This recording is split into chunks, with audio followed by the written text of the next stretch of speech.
Girivaradhari.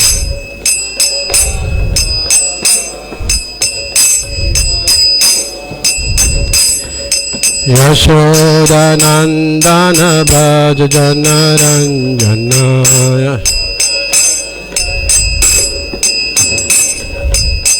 Jamuna Tira Vanachari.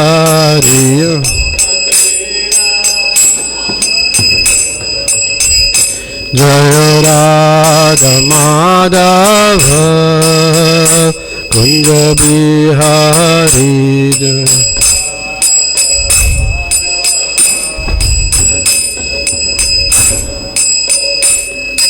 Gopijana Vallabha Girivaradhari.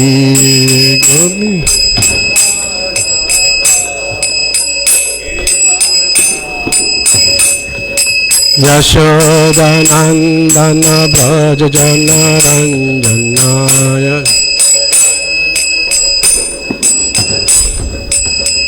Jamuna Tira Vanachari.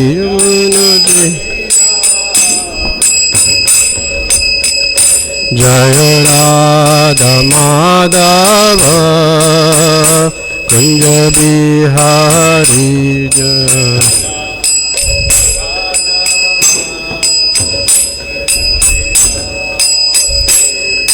Gopijana Vallabha Girivaradhari. Gopijana Vallabha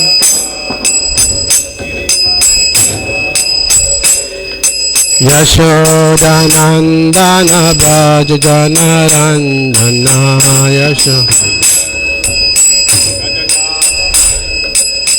Jamuna Tira Vanachari.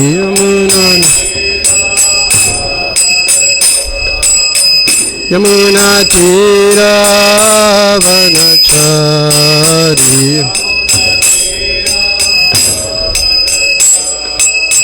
Yamuna Tira Vanachari. Yamuna Tira.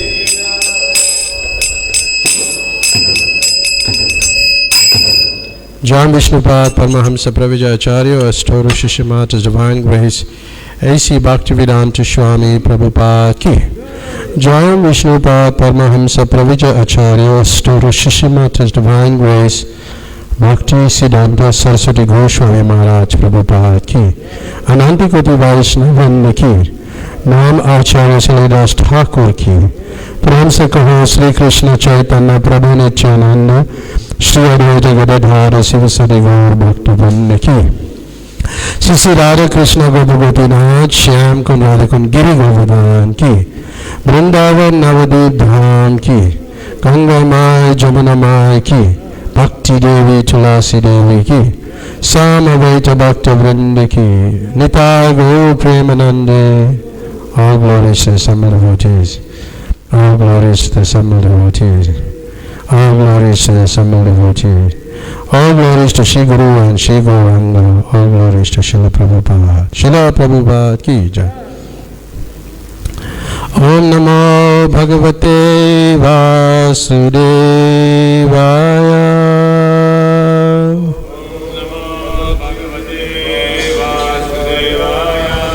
Om Namo Bhagavate Vasudevaya.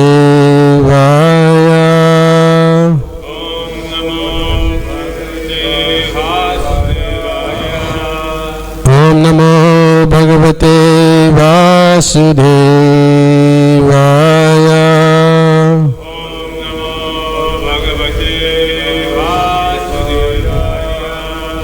Hare Krishna to everybody.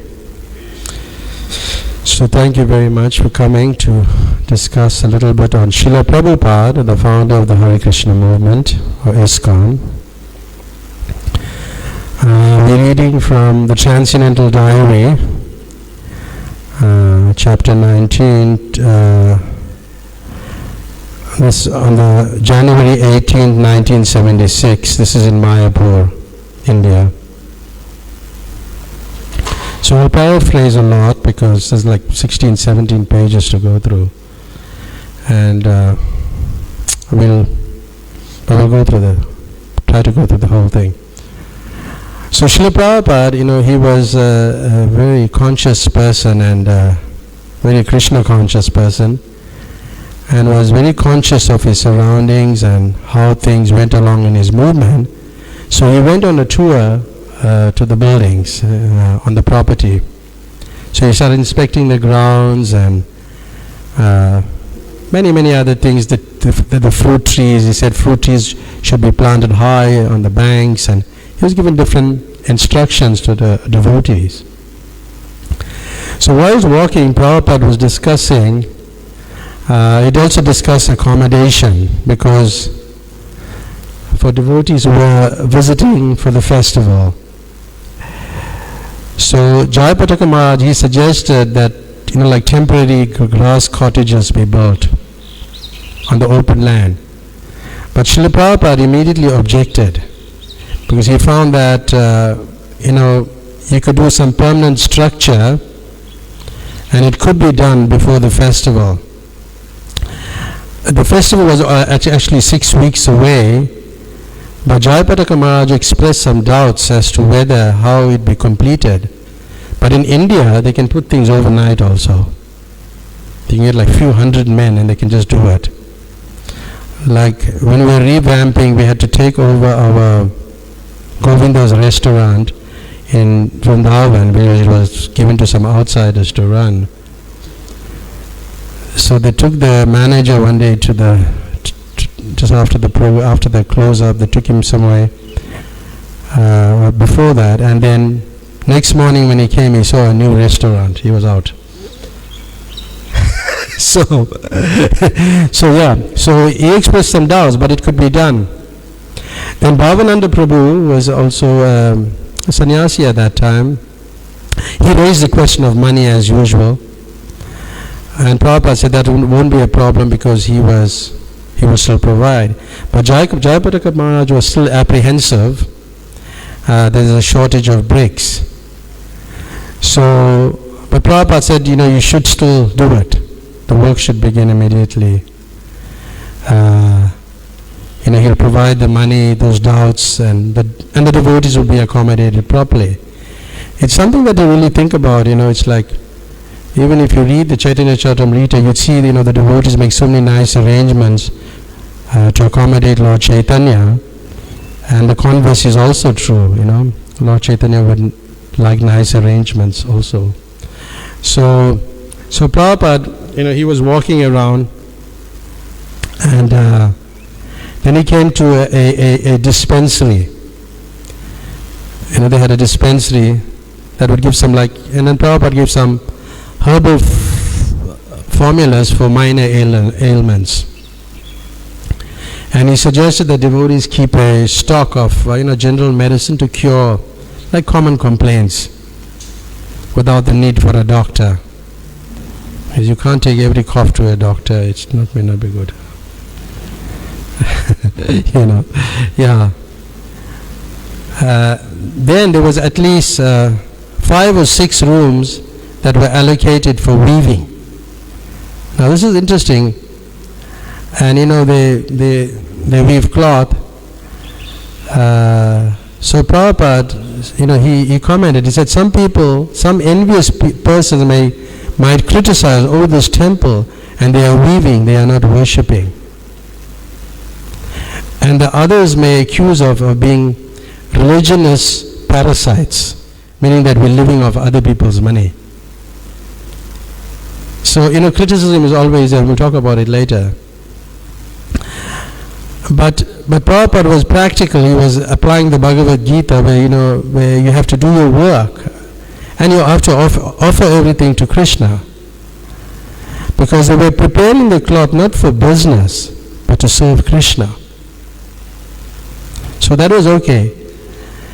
And then Prabhupada suggested that some rooms be turned into shops, where cloth, books, mridanga, drums, all these cartels, all could be sold. So, like a business, but that business was for Krishna. And as he was that inspector, he was inspecting everything. Then he came across some dioramas that was lying from the last festival, probably last year, and broken. So those dioramas, he wanted to know why the temples couldn't keep their dioramas for years. And this was just in India, they keep them. Many temples, not even ISKCON temples, they have dioramas, but they keep them very safely. But ours have been destroyed within 1 year. So Jayapataka Maharaj was giving different excuses, vandalism. But Prabhupada, criticized him and sarcastically pointing out his defects. Because Prabhupada is saying that we have so many enemies and you do not take care of it. So obviously you're going to have enemies. So sarcastic, there's a mild sarcasm.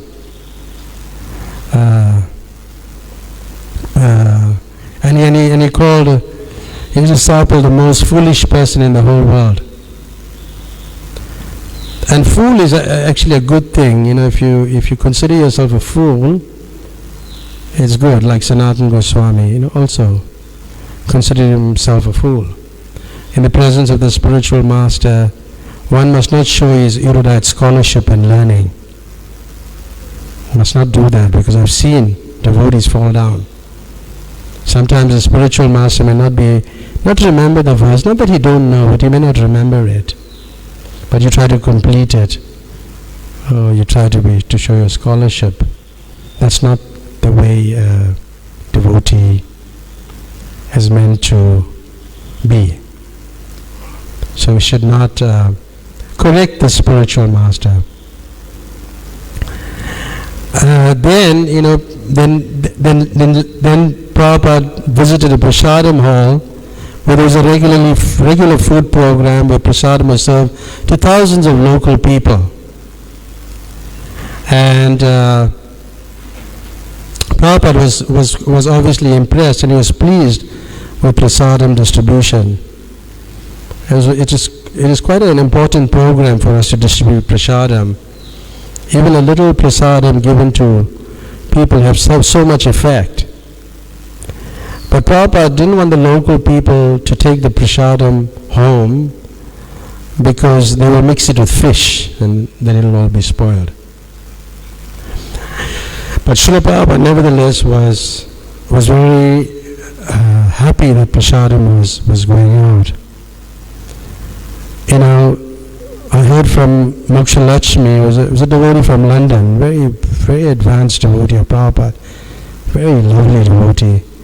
But she was saying that Prabhupada said, what is our program without feast? It'll mean nothing actually.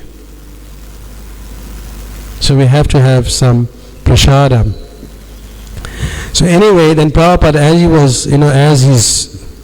nothing escaped his sharp eyes. He looked around. He saw a broken down 3-wheeler vehicle. And he wanted to know why this was occupying the valuable space. Then the devotee responded that it was a donation from someone who just joined the ashram.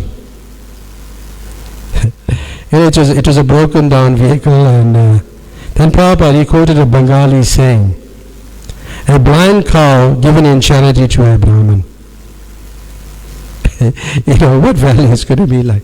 So a blind cow, and it may not have so much value. So charity, and Prabhupada, said we do not require such charity, and he requested that the vehicle be moved out because it is occupying space. Therefore, in our environments, we are very concerned of cleaning the deity room. We are very concerned about cleansing the temple room, but we may not be so eager for the other parts of the environment to be cleaned. But be conscious of that, because Prabhupada once said some disciples cleaned his room and it was so clean, he appreciated it. But another disciple said, well, Prabhupada, they may clean your room, but they won't clean the whole of Hare Krishna land, the whole area. So be conscious of that the cleanliness is not only applicable to the deity department, it's applicable throughout the property. And it has an effect on the consciousness. But anyway, Prabhupada wanted that to be removed. And we have to be conscious of charity, and I had so many experiences myself. People would come and give us things that are rotten, like sometimes the tomatoes is smashed, or think, well, let's give it to the Hare Krishna temple. We had that experiences, and people have come, and we take it because we don't want to be discouraging, but we take it, but we may not use it. Because to offer to Krishna, you have to offer the best. In different circumstances, Prabhupada different things, but the general principle is to offer the best to Krishna. And sometimes he may have used things that were not so good also, but still, the general principle is to offer what's best. So he inspected the kitchen area, the accommodations, and then he saw some dirt on the steps. And he had this, even if after you clean, he would just put his hand on the table and do like that and see the dust.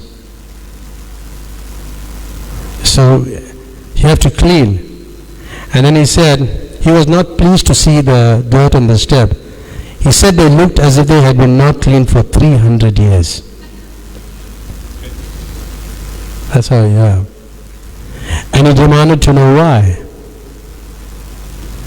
And then when he told that the place was clean, he said, what is the use of such cleaning if it is dirty the next morning? So one of the managers said it was difficult for the devotee to clean in the morning. That's the other thing, because they have to complete their japa.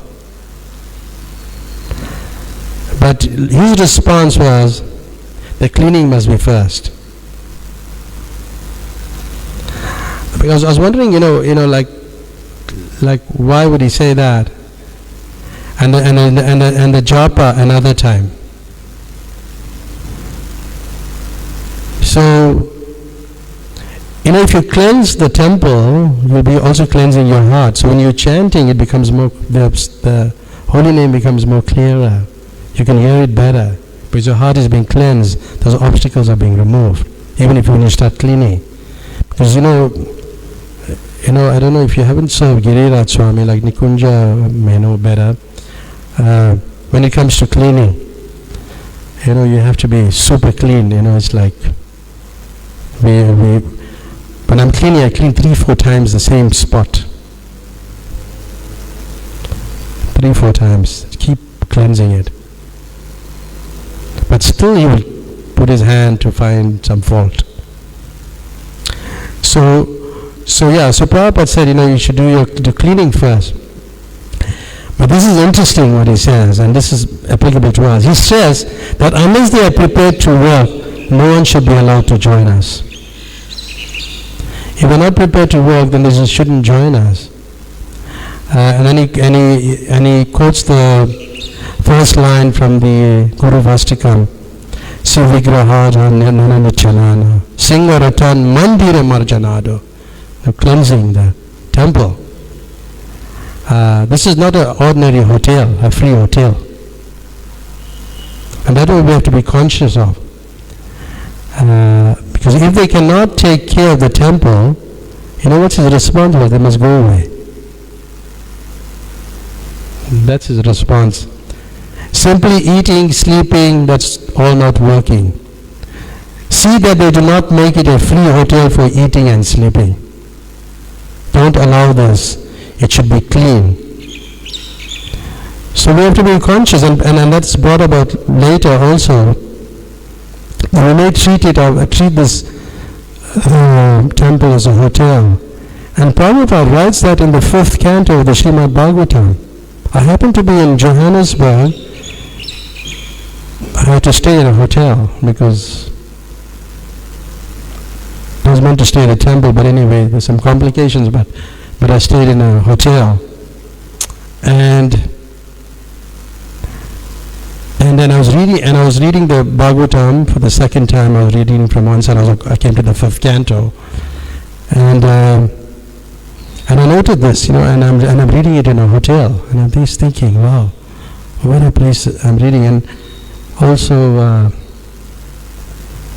Radhika Jivan has brought that to my attention on numerous occasions. It's not a hotel. So now I was just thinking again about the hotel, because a hotel is not a place where devotee is meant to stay. Because what happens is you develop, and you get the sense enjoyment propensities again comes up. When you live in a hotel, all those thoughts come up, because the sinful activities go on in a hotel. So I was thinking about it, but I left to go to Midrand Hotel. Midrand Temple, preaching center. But I paid and stayed there, just to inform you. It was not free.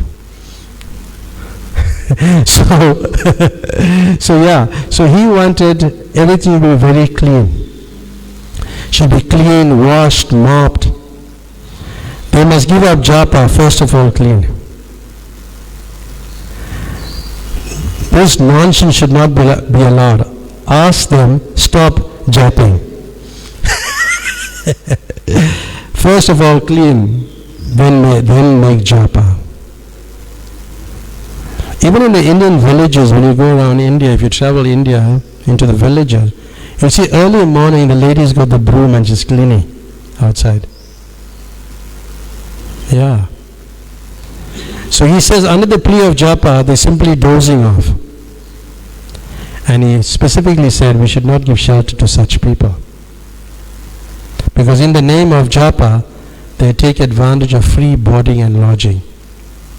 So we should be very, very careful. Like we had once, one person came to the reception area. I think Sukumari was there. One man came there.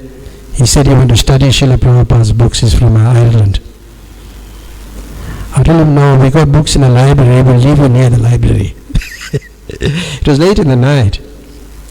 And it was like towards the night.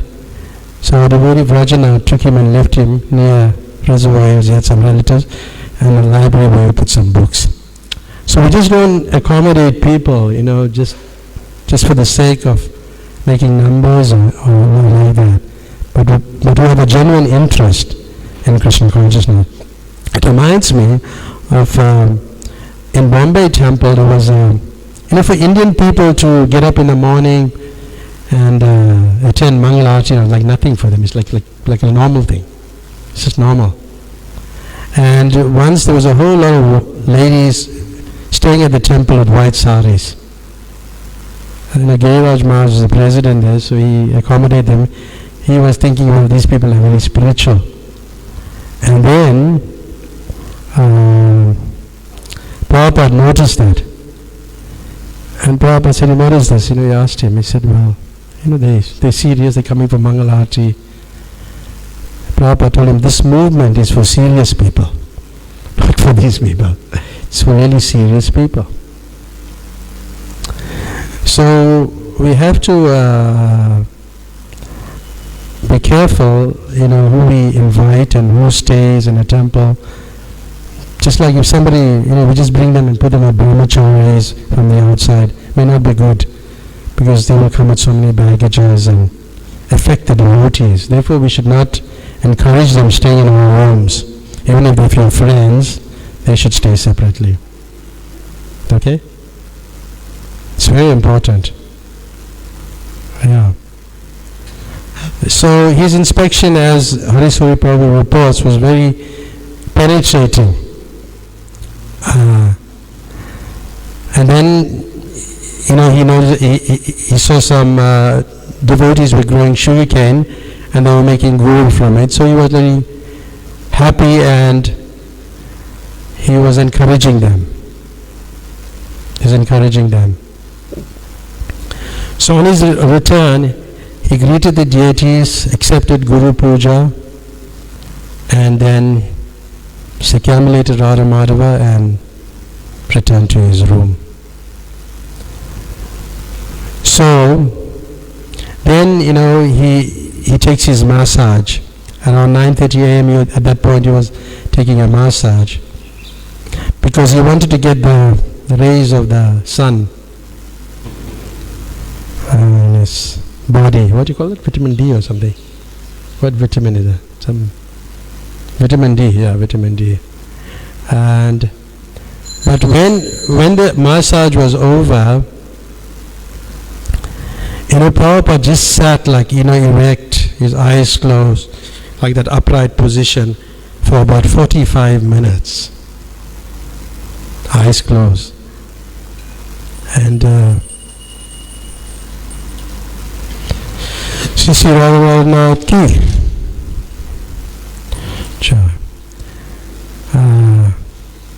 So and his lips moved silently as he chanted and said something. He appeared to be saying something.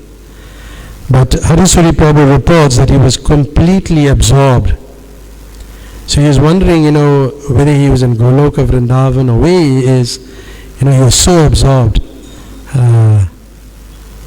sitting upright for 45 minutes.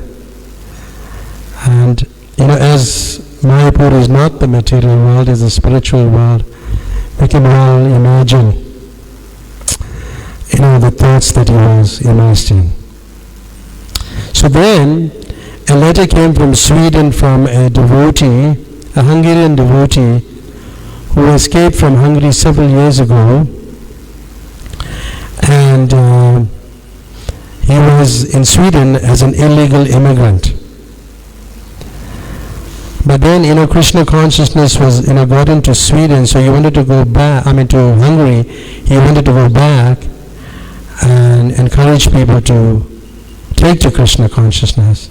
And when Prabhupada heard that, he said, you should go immediately. You must do it immediately. And he wanted this Krishna consciousness to be given to communist, people. And he said we can convince them on the basis of Samahi Sarva Bhutesu. Like a Krishna conscious person is equally disposed to every living entity. He was quoting the 18th chapter, text number 54, Bhagavad Gita. So Prabhupada encouraged him like that to go and spread Krishna consciousness.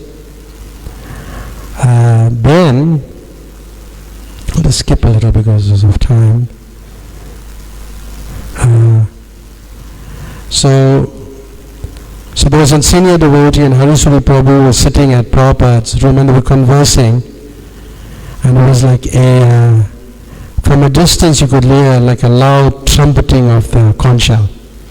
It's like a very loud sound, coming with ringing of the bell and chanting some mantras. And so Bhavananda was there. He laughed and told Prabhupada it was a person named Anantarama Sastri, an Indian devotee, who had joined in the mid-20s. He was in the mid-20s. And very knowledgeable, knew the scriptures, knew Sanskrit, and he was used to this type of rituals. So what he was actually doing, he would do all this and burn some incense, is to get rid of ghosts, chant some mantras. This was his program. So Prabhupada, heard what he said, and that devotee had he was quite a strong person, and he had the way to blow the conch shell was amazing. He could blow it for a long time, and he came to Prabhupada's quarters, and Prabhupada looked at him, and then he just went. Then Prabhupada, it triggered off his remembrance in Allahabad in 1945. And he said he was paying 200 rupees for a whole house, but it was a haunted house with ghosts. And what he did, he just, many people or many servants who were there at that home, they met the ghost. But Prabhupada said, but he was just chanting, and nothing really happened. This was in 1945, so it's quite a long time. Then, subsequently, Madhuri Swami, who was from Australia, talked about how the British, their art of ruling, how British people had the art of ruling, and they gave the Indians, they kept them as supervisors, and they, with a few thousand men, they could like control the whole country. And they, kind of sometimes like ripped India for its wealth and so many different things. But they didn't take the real wealth. Therefore, Prabhupada went later to give them the real wealth in London or to Britain. He went and gave the real wealth. And, it's been saying that now is an Indian person who is the Prime Minister, right? Is he the Prime Minister? Sunak, Rishi Sunak?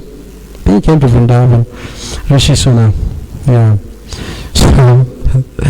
So it's been some people joke that, well, they may have sent thousands of people to control the Indians, but India has sent one Indian to control thousands of British people. So like that, but they appreciated, the Indians also appreciated the British ruling, but what really triggered it off was they killed innocent people at Amritsar. And that would like triggered everything off, and they were upset. And then they became rebellious. And this is interesting to read this. Speaking about governments in general, Prabhupada said that even bad or demonic governments are allowed by Krishna in order to punish people for sinful activity. He explained that Krishna is behind everything. So,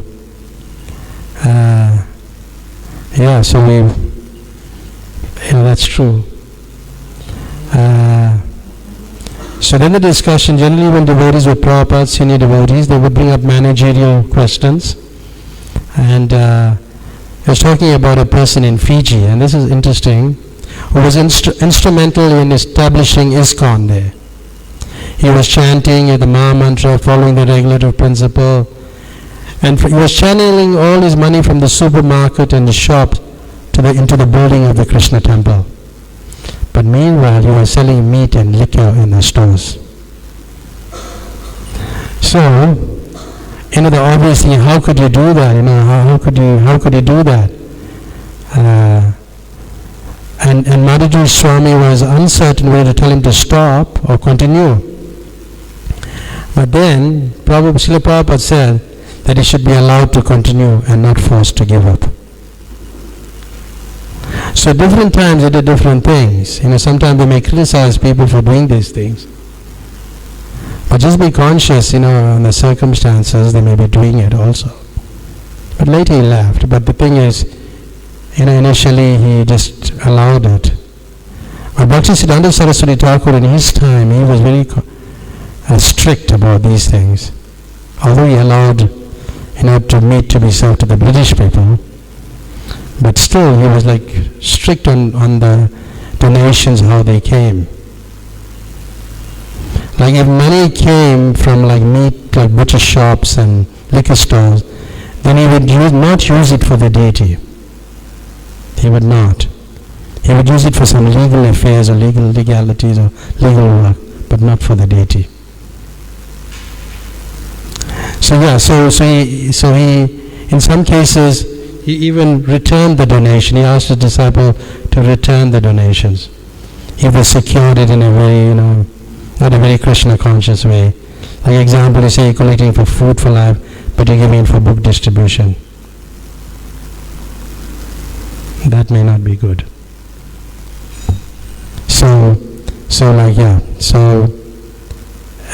Anyway, then Prabhupada quoted the verse from the Bhagavad Gita, 18th chapter, text 48. What is that verse?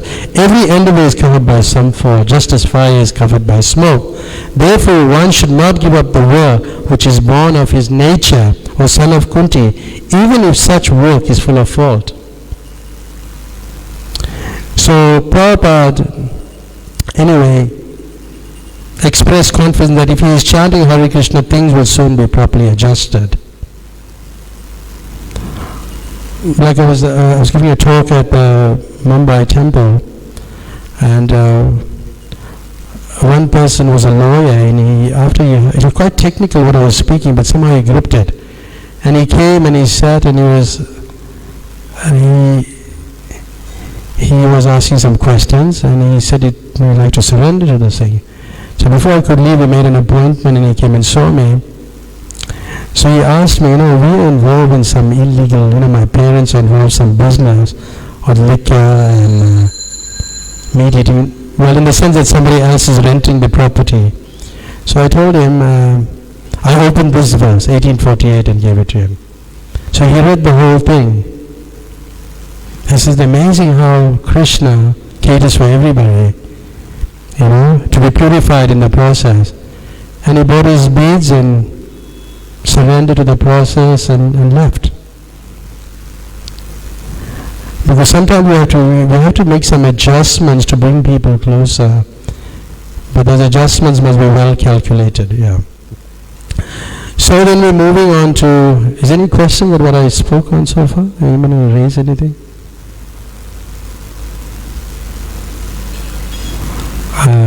Okay. So we're moving on to the next next day, that was 18th, and now it's 19 January 1976. So Jayapataka Maharaj has a lot to say about it. It was general information about working with the building. And then it came to a point, this is an important topic. So Bhavananda Maharaj, he was Maharaj at that time, came to ask Prabhupada on how to deal with married couples and children in the ashram. Because in the villages, in the Vedic system, the girls are married very young. And Prabhupada speaks about them being married young in his lectures. And he gave good reasons why they do that, is that before they reach puberty they're married, and then they start serving the boy before they mature. So whilst they're serving the boy, they go and make roti at the boy's house or whatever, they get attached to the boy. So they are trained to be attached to one boy. Because the psychology is, women's psychology is that if they fall in love with a person, that's the person they love for the rest of their life. They may not agree with that statement, but that's a fact. Because you may choose somebody else, but that's still in the background, it's still there. It's underlying. So Prabhupada, he kind of was making this point, but he was teaching that just like how the girl get attached to the boy by serving, you can get attached to Krishna by serving him also. But he used that example, and he showed the point of attachment to Krishna, but at the same time making the point of how to deal with the principle of marriage for the young ladies. But nowadays in the villages it still go on, but in the modern cities that's not there. And then Prabhupada said then the young girls could be married to local men outside. And then he would give like a dowry of 500 rupees. Because in the Vedic culture you're meant to give like your daughter in some charity, like jewelry, and still even now in Indian people they still do that. They give jewelry, furniture, so many different things. So dowry. So then, and these men could be invited to live with us, but the brahmachari should be kept single. So this is the only defect in the Krishna consciousness movement, that all girls must be married and all brahmacharis must remain single. So Prabhupada agreed with Bhavananda that finding suitable husbands for the single woman is like a problem in ISKCON. It's definitely a problem. In Kali Yuga, you find most people who join the temple now are females, and most females take to Krishna consciousness. It's there in the first canto of the Srimad Bhagavatam also, that many females will take to Krishna consciousness. And they're good at what they do also. And then Prabhupada suggested something that's not very, we should not really follow it, but he suggested that the man can take more than one wife. What do you call it? Polygamy or something? Something like that. Yeah, more than one wife. But he felt that that the public reaction would not be good, and so we shouldn't implement that. Because Prabhupada suggested, he gave a good reason. He said, the idea is that he's already spoiled. He may well take more. Anyway, yeah. So then there's an important discussion between Prabhupada's godbrother and himself. Yeah. His godbrother's name was Damodar Maharaj, and he was. He was going from mat to mat, like Rolling Stone gathers no moss, from one place to another, It's not good here, let's go there. And he was like flitting from one Gaudiya mat to another without any particular preaching program. And he was known for indulging in gossip. And he was not very taken seriously by his godbrothers. But Srila Prabhupada was very he was a Vaishnava, but he always treated people with respect, and he did so with this particular person. So sometimes they would speak in Bengali, sometimes they would speak in English, and they discussed how there are so many envious men who want to impede the spreading of Krishna consciousness. And in some cases, Prabhupada was concerned that his godbrothers were criticizing him, were envious of him and jealous of him. So we have to be careful that we can learn from this reading this pastime about gossip, and gossip is not good. And being envious or jealous, that's another thing.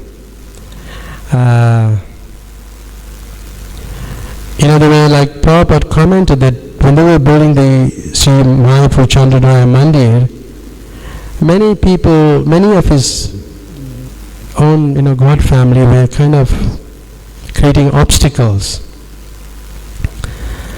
And, the whole world, Prabhupada was not disappointed, because this is the nature of the material world.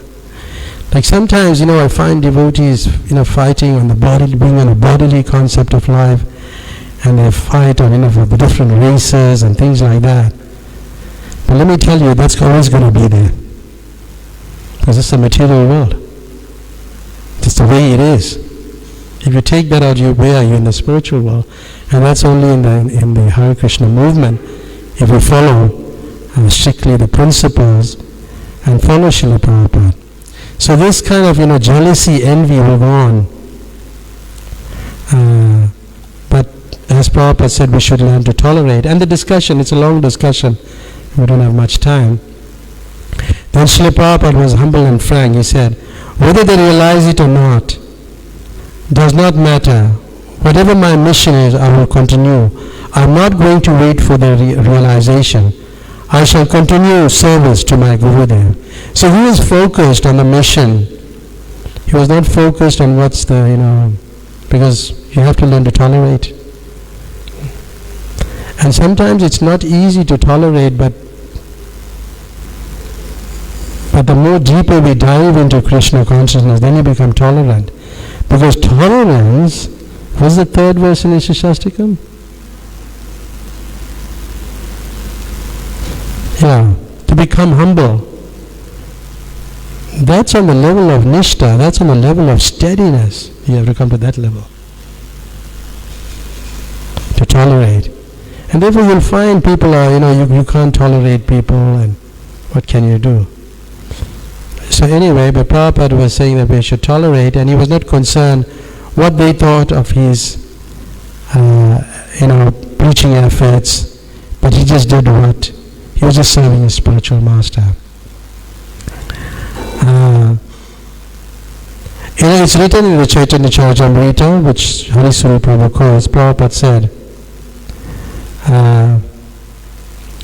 that Krishna Shakti is there. So for somebody to preach at that large scale, he must have that potency, or he must be an empowered general to preach Krishna consciousness. And Prabhupada said, this is something new in the history of the world, and still they are jealous. What can we do? What can you do? They are just finding fault. In Vrindavan, Nrsimha Vallabha Goswami came to me. He said, so many people are jealous about you. I said, first of all, you create something like this, then you become jealous. They do not have the power. So Prabhupada, he really tried to tolerate lots of envious godbrothers. And Partha Maharaj always quote from the Nectar of Instruction. What is it? He quotes it. He says that, yes, the Prabhupada is quite open, and he writes it in his purport that the godbrothers, we'll read it later, I think, yeah. And then Prabhupada said this is due to a lack of understanding of proper Vaishnava dealings. Because you see, the rule is, if somebody is senior, then he can dictate. Somebody is older, he can dictate. That is a general Vaishnava principle. But if somebody is equal, nor is your senior, then they should not dictate.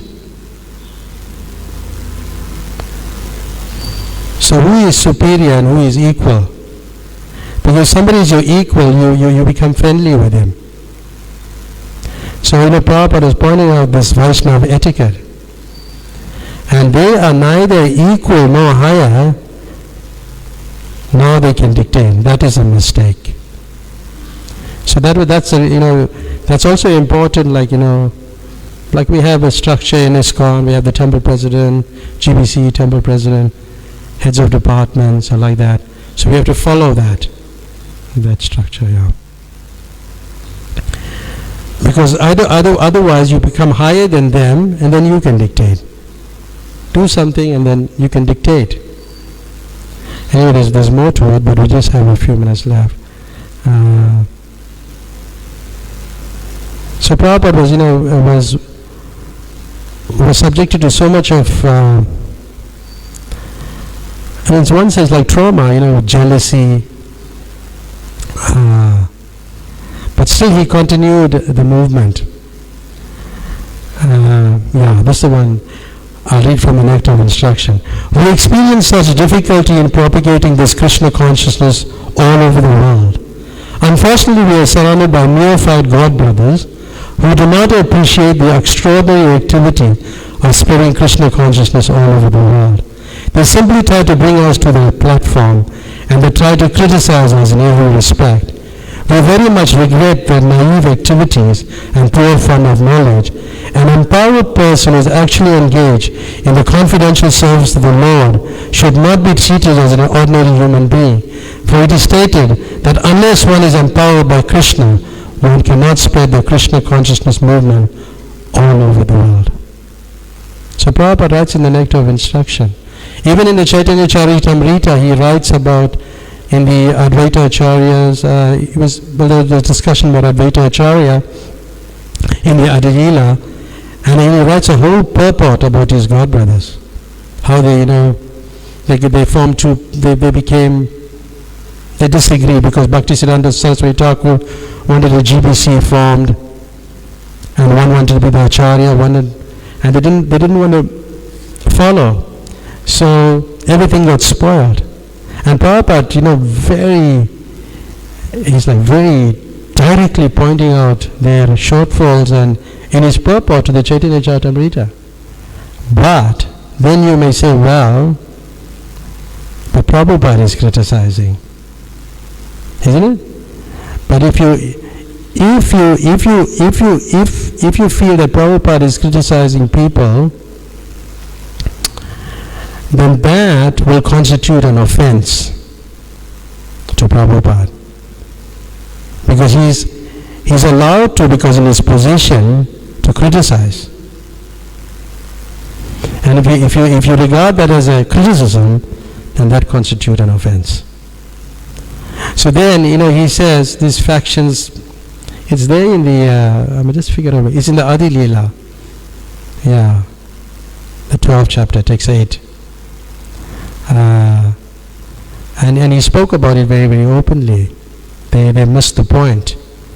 And like that we should be cautious, following the instructions of the Acharyas. Because when I was in India, we heard on a number of occasions Giriraj Maharaj quoting Prabhupada, he said the institution and Govinda are the same. Prabhupada said. One man was saying, one popular man was talking about the institution being separate from the Lord. He said, no, the institution and the Lord is one. So I'll stop there. Thank you very much. We got 5 minutes for some comments or questions. Yes. Thank you, Raghunath Bhatta Prabhu. I was thinking about that last point you were making about how Srila Prabhupada's godbrothers didn't follow what Srila Bhaktisiddhanta Saraswati Thakur gave, and then we see how the movement they had, or the association they had, just fell apart because they didn't follow. And we also have to be very careful that Srila Prabhupada has given us all of the instructions we need to carry out his movement successfully. So from the inside, we also have to be careful to make sure that we're following properly what he's given us, and not just create factions and not just run away if things don't go right, but rather from the inside we should try to resolve what we can, because this is Prabhupada's movement. Good, very good. Thank you for that. Yeah, that's true. I just want to read what Prabhupada said. He said, consequently both factions were asar, or useless, because they had no authority, having disobeyed the order of the spiritual master. Despite the spiritual master order to form a governing body and execute the missionary activities of the Gaudiya Math, the true unauthorized factions began litigation that is still going on after 40 years with no decision. Yeah. So that's a good point. Yes, we have to also be conscious and take care and ensure that everything goes on well. But remember, don't be offensive to the Gaudiya Math also. Just be careful about that, because they are also a branch of the tree, of the Chaitanya tree. So we have to be careful about that also. The Gaudiya Math, they are a branch of the Chaitanya tree, and they may not be in keeping with what Prabhupada said as a standard, because the Acharya sets the standard. So if the Acharya leave books and the standard, then we follow the Acharya's standard that's mentioned in the 10th canto, chapter 2, text 31 of the purport. Then you follow the standard that Acharya left, because they may be chanting 4 rounds, because that's the standard for them. And they can go back to Godhead for that 4 rounds. Remember that. Okay. Anyone else would like to say anything? Or,